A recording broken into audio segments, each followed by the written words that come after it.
Hello, everybody. Welcome to Research Talks Qualitative Conversations.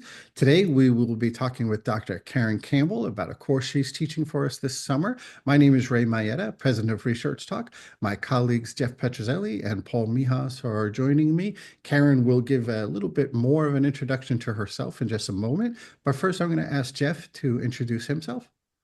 Hi, I'm Jeff Petruzzelli with ResearchTalk. I'm a qualitative research specialist here. Thank you, Jeff. And Paul, if you could introduce yourself. Hi, I'm Paul Mihas. I'm a qualitative researcher and consultant at the Odum Institute at UNC at Chapel Hill, and I'm also a consultant with ResearchTalk. And both Paul and Jeff joined ResearchTalk in 2001, which was a fabulous year for us.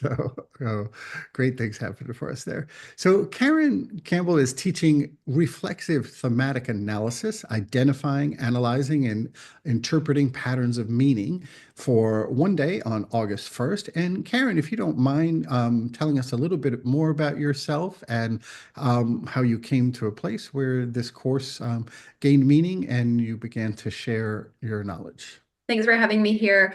So my name is Karen Campbell. I am an assistant professor at the School of Nursing at York University in Toronto, Ontario. And I am, in addition to being a nurse scientist, and I do a lot of qualitative research. I've been involved with ResearchTalk for many years and certainly have been inspired and learned so much from what I've done here.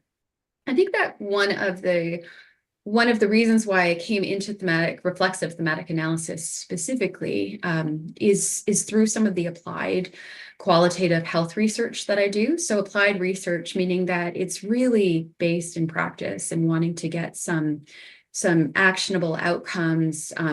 So really applied work that I'm doing, and theorizing is great and philosophizing is necessary, but some of the work that I do is really for practice-based professionals or people that are working in places where they really need some answers now. So reflexive thematic analysis became really important to us because it is certainly a well-known analytic method in qualitative research, but the reflexive part also really resonated in terms of how do we ensure that we're positioning ourselves and recognizing our own preconceptions and using those in the research, using them in the best way in the research that we're doing. So how do we come to a place where we are thinking about what we're seeing and why we're seeing it, but also what we might be missing and really coming to the data that way. Beautiful. Thank you so much, Karen. When we think about the being presented as a course, as you know, you've been so richly involved in so much we do, but especially our courses. Folks come and they have all sorts of different motivations to bring them there. What's nice is if we can start out and you can just think about, if someone's saying about, what do I get if I spend this day learning with Karen, how would you respond to that? What would somebody get from taking the course? I think that depending on where you are in your journey, in your qualitative journey, and it's going to be very different for a lot of people. I think for some novice researchers, it will be really helpful to really think about what are the steps that are in reflexive thematic analysis. I think that if you are working with somebody else and needing to teach somebody else how to do this or work with somebody to do it, I think it'll be helpful for those people as well. To support somebody that might be doing thematic analysis. And I think myself as a professor, just the students that I'm working with, sometimes it's difficult to kind of give them that guidance, and yet you don't want them just to flounder on their own. So I think that that's important. I also think that for some people that aren't sure about how to use theory, how to involve theory in how does this work within a space of reflexive thematic analysis, I think that they might also get that from it. So just being aware of how does my own perspective work together with this, and being able to articulate it. So just to recap that, I think that the three things that you might get that somebody might take from this course is just the practicality. What are the steps and how do I do it? I think too, if I'm supporting somebody else or somebody on a team, how do I do that? How do I help people on my team, whoever that is, to do this work as well? And I think, again, how does my perspective, how am I using theory, if I'm using theory, and if I'm not using theory, how does my own perspective come into this as well? Great. Thank you so much. So Jeff, let me turn to you. I know you do a lot of thinking kind of before these conversations, and let me invite you into the conversation. Yeah, Karen, when I look at your description, there's a phrase that stands out. It's you talk about in the class, we'll cover the transformation of data into meaningful patterns and themes. And I really like that the imagery that kind of brings up. So I was wondering if you could just talk a little bit about what that process is, what it looks like. Thanks, Jeff. I think that this part about meaningful, I think, is really helpful here. So oftentimes when we have qualitative research, the first thing we do is some sort of coding or organizing or sorting through whatever. That's kind of the first step. And I think that what somebody might take from this course or learn from this course is, how do I work with this data to get more out of it? So how do I goad meaning from this data so that I'm not just stuck at this surface level, which is great place to start, but then how do we get deeper into it? So I think that that's one of the things that might stand out from this course is, how do I move from that descriptive place into a deeper place of meaning? So just thinking of a project that I did recently with students that were exposed to a sexual orientation and gender identity simulation, and they actually reflected on it, and another group of students that were in China reflected on it, and then the Canadian students and the students that were in China, they both swapped their reflections so they could read what each other's perspectives were. So on the surface, we might see things of, I didn't know that was the perspective. I didn't know their healthcare system worked like that. And so we might say like there was a lack of knowledge.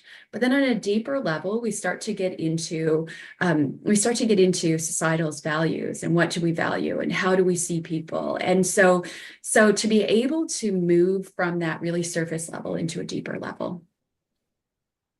Beautiful, great. The stories of examples really help, and your engagement. When you work with folks, are there particular areas that people struggle to kind of integrate in learning? What are kind of the challenges people have in uptaking different parts of the process? Well, this is a good question for you to ask me, Gray, because I think that one of the difficulties comes. There's a couple sticking points, and I think I've learned this from you. But the first is just familiarize yourself with the data, and I think I've learned this from all three of you. Just read it. Don't highlight, don't touch it, just read it. So that idea of immersing yourself and giving yourself permission to do that, I think, is one part that becomes difficult. I think the next part that is difficult is when we get to a place of diagramming. So during the course, the intention is, and we'll see how it plays out with the group that's there that day, but the intention is to think meaningfully about how we, and intentionally about how we diagram, because it's so important to this process and so important to help thinking move forward. That's great. And I am also struck in listening to you today, but also just having worked with you both in teaching and thinking through the way you work. It strikes me that, of course, it's work, but there's something for you that you're very intentional in your work, but it also feels like we were talking about meaningful in a different way, but it seems at a personal level, this is meaningful for you and challenging in a good way, kind of like you geek out with it. Maybe even it's fun once in a while. And it's great for people to hear about that. So I was just wondering if, you could comment on that piece of it, that this process itself is something that keeps you intimately involved in what's happening when and in what ways. It's funny that you say that because I do geek out quite a bit over qualitative analysis, and I see you all smiling, so I know you probably do as well. But I think that qualitative analysis, however it's done, and reflexive thematic analysis is one way to do it. There's lots of other ways that are also really good. But one thing that strikes me, and I think maybe something that I offer that's a little bit different to reflexive thematic analysis, is the idea of working together in a group. So I find that when you get to a certain point, it does help to come together, even if it's like this in a Zoom platform, in a world where researchers get together and can think together. I think that so much magic happens when we start talking to each other about the data that we have. So I think that that's one of the magical parts, one of those meaningful parts that make it fun for me, is that reflexive thematic analysis doesn't have to be something that you're doing on your own, but something that you can do with a group or a team. And it's certainly in my paper, but I also will talk on August 1st about what that looks like. What does it look like when we're coming from different places and different perspectives, different experiences, how we all have different positionality. And so how do we think about our own reflexiveness as a team, as a group? And I find that really fascinating and really fun. Yeah. I saw like the hand motion you just did through the I really have to stop talking with my hands. Oh, it's all good. It's all good. You're in good company talking with your hands in this group. But it really is, there's a fit, and that fit isn't always apparent and it's not always obvious, but part of it is continued engagement in what exactly is the place of this new discovery with not just knowledge, but practice as well. And that's the other piece of this. You started us off and you really emphasized and underscored the word applied.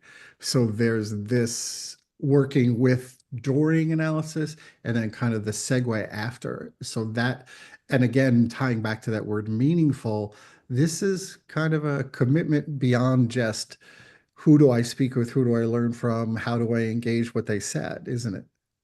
Absolutely. And I really think reflexive thematic analysis is a good option for many researchers. I'm obviously depending on their research question, the data that they've collected, but I do think that in the end, our research is analyzed so that we can come up with some good implications and and future directions. And I think that by the time you get to through those 6 steps, you're left in a place where it becomes really apparent what was important, and then to be able to take it then to that next place of okay, so how does this impact policy? How does it impact education or research?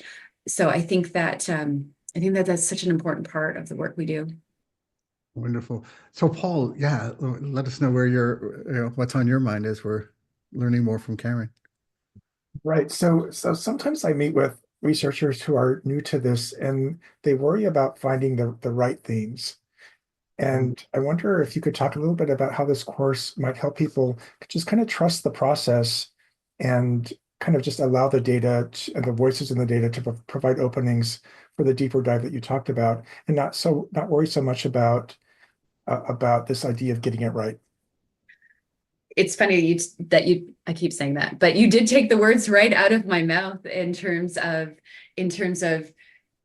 trusting the process. So it is part of trusting the process.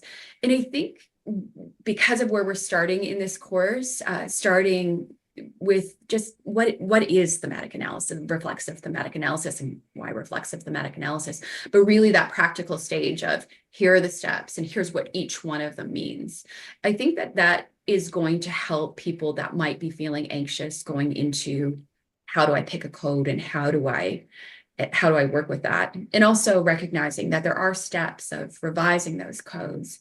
And if you are working with a team, to be able to, and I know that your team does this all the time as well, where you start talking to each other and saying, why did you come up with this? And thinking about what did this mean to you? What are the nuances of it?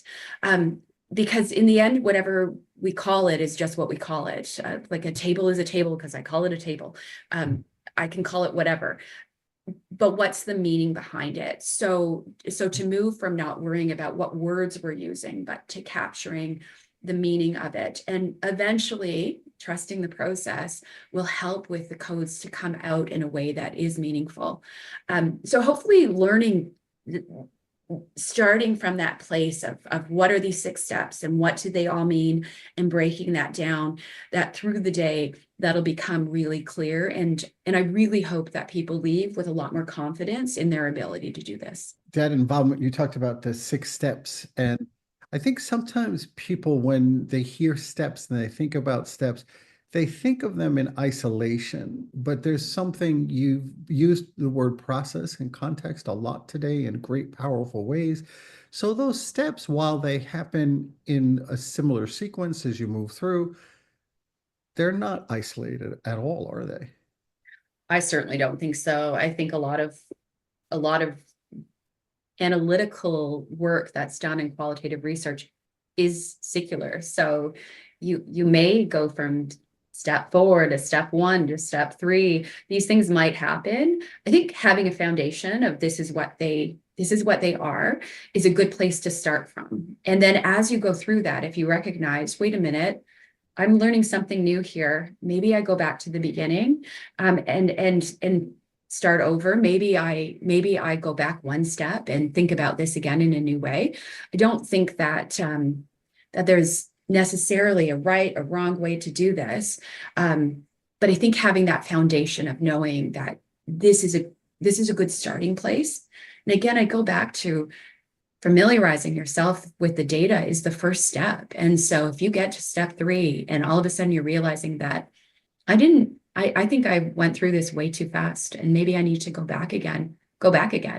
Listen to the transcripts at the same time that you read the transcript. If you've got an audio and you've got a written or whatever it is, if it's blogs or if it's vlogs, if it's documents, there's lots of different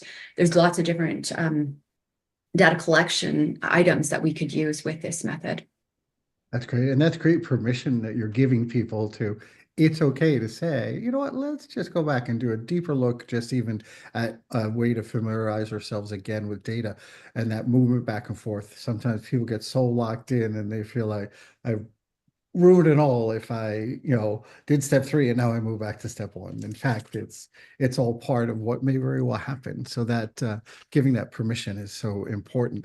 When we think about folks who come to the summer intensive and our other professional courses and where they're at, there are many people who have a specific project who know very well, I am going to use this approach. Other people who are figuring out, who am I as a qualitative analyst? What approaches might I do? I've read the books about it. I've heard about it. But then there are folks who may not ever do reflexive thematic analysis. And one of the things we're asking all of our scholar instructors this year is, what do you think any qualitative researcher in the class? Why should anyone who's, especially kind of career qual people who are just, as we were talking about, geeky about qualitative, what do you think somebody can get even if they don't really see a concrete place for reflexive thematic? What are the general takeaways that you see any qualitative researcher benefiting from? I hope this isn't a contentious thing that I'm about to say, and I may reserve the right to take it back.